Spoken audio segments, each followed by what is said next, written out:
me something, it might just take the pain away.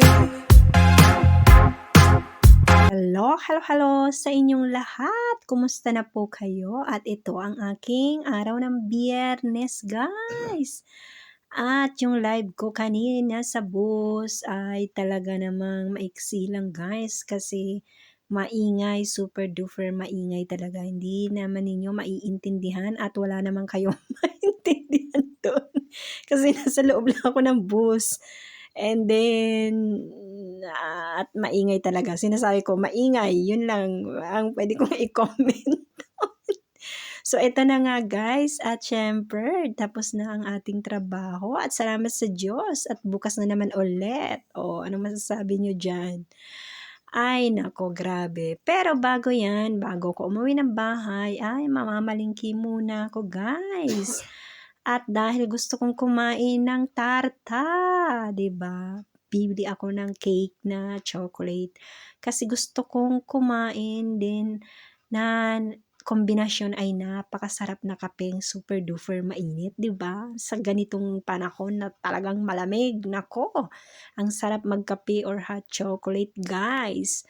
So, magkakape ako ngayon kasi kaninang umaga nag-hot chocolate ako kaya pwede naman ako magkape ngayong hapon. So, tara at dadaan muna tayo sa Mercadona and then Dia para doon ako mamilingke ng aking mga gustong bilhin na kailangan namin. At saka guys, bukas pala ay Sabado ay gagawa ako ng suman. Pakauwi ko ng galing ng trabaho, 'di ba? So, magtrabaho muna tayo. Dito kasi walang mga okasyon sa sarili. Kapag oras ng trabaho mo, may duty ka or may oras ng pagtrabaho mo, talagang hindi ka pwede mag-absent. So, kaya talagang ganun talaga, 'di ba? So, eto na nga ang aking ganap sa araw na ito, ng araw ng Biyernes at super late na aking pagbo-voice over, guys.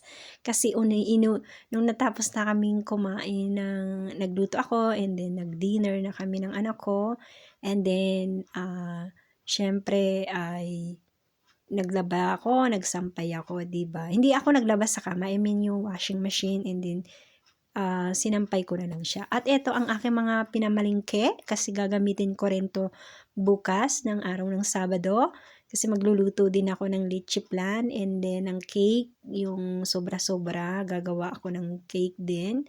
And then magsusuman din ako, yung halaya ube ay baka sa New Year ko na yung gawin pero bumili na ako guys kasi baka mawalan ako ng ube kaya in advance ko na yung pamimili at then nagbili ako dyan ng karning baka and then bumili din ako dyan ng manok para sa kakainin namin sa Pasko and then yung hipon at saka baka magsinabawan din ako, depende guys, bahala na. Pero ang dami na kasing putahe, marami na akong tinanggal, yung rollitos and then yung embutido, tinanggal ko na rin yung kasi kami lang naman ang kakain dito and then tsaka sina maming, pero hindi rin naman mauubos. So sabi ko, yung ibang pagluluto or mga menu ay sa New Year ko na rin naman gagawin. So ito na nga. Kasi siyempre, paglabas ng trabaho, saka lang ako makakapagluto guys, 'di ba? So eto na nga ang aking spaghetti na madalian na naman, siyempre.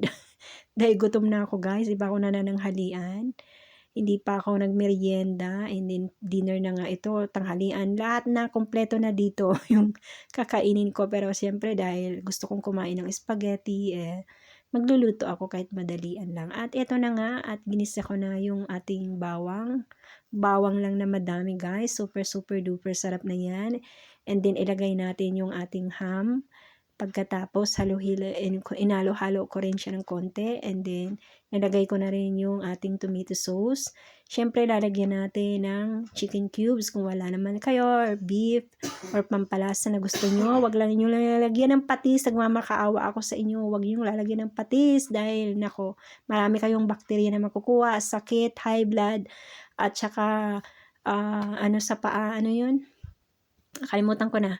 So, yun. At saka yung mga laman loob natin, magkakasakit tayo, maapektuhan, high blood, low blood, sakit ng ulo, sakit ng katawan. Marami pong depekto ang makukuha nyo sa patis.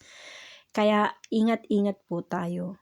Okay? And then, nilagay ko na yung tomato sauce and then, pagkatapos nito, lalagyan ko na rin siya ng isa pa at pagkatapos ilalagay natin yung spaghetti, titimplahan natin siya ng asin, paminta, pagkatapos asukal. Huwag kayong maglalagay ng condensed milk. Mamakaawa ako sa inyo dahil diyan nyo makukuha ang sakit na diabetes, guys. Sa mga kinakain ninyo. Halimbawa, pag kayo uminom ng kape, huwag nyo nang lalagyan ng asukal kung ang kombinasyon nyo naman ay matamis na tinapay or may palaman na matamis.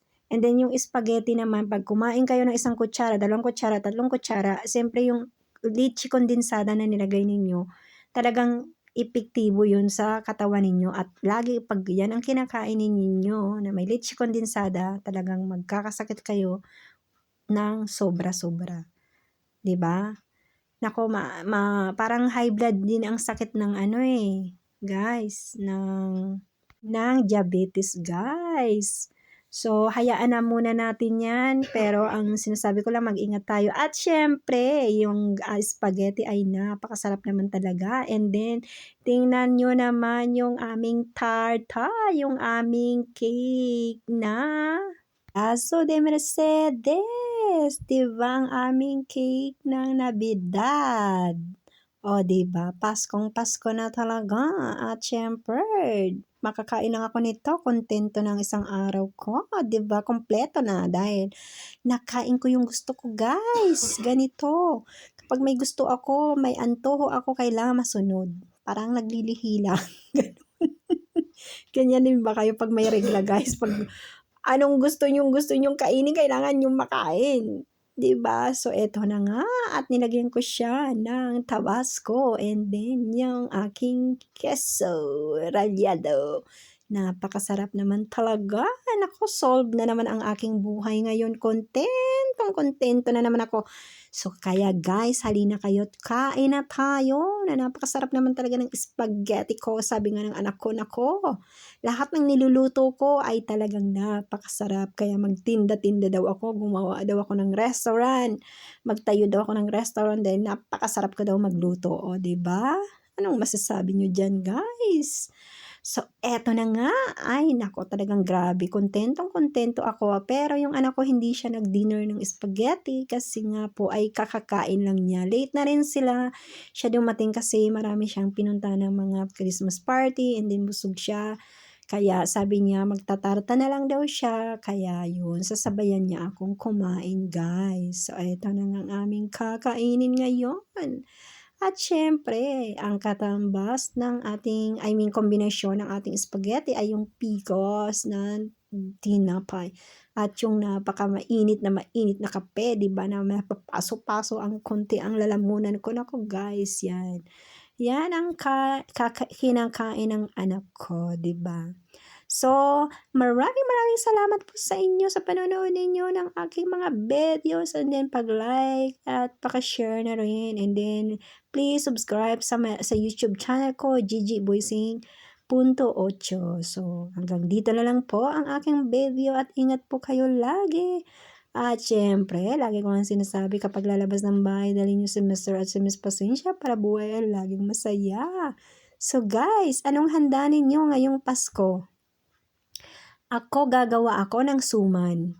First time kong gumawa ng suman na ganun, hindi yun ha, special moron. May pagka-similarity siya sa special moron, pero babalot din siya sa dahon. Yun ang ibig kong sabihin. So, nawawala na ako ng boses ko, guys, kasi kanina pa ako gaga, daldal ng dadal, 'di ba? So, eto na nga, kaya nawala na ako ng boses. Ako, guys, sinasabi ko, hindi ako pwede maging singer kasi ito ang aking boses na mamalat na kaagad kapag ako daldal ng daldal. Lalo na pag tumatawa ako ng tumatawa, guys, na ilang minuto lang tawa ako ng tawa, nawawala na ako ng boses dahil nga yan. So, parang nag-aano yung aking garganta. anong tawag dun? Oh my gosh, nauubos din kumbaga yung parang nag-ubos, no? Hindi, I mean, ah, nagagastar. Ano ba yun? So guys, ito na nga ang aking anik-anik ngayong araw ng Biyernes, kaya ingat na lang po kayo. At sa susunod, magpaparapol ako sa aking mga videos na ilalike ninyo and share. Pipili ako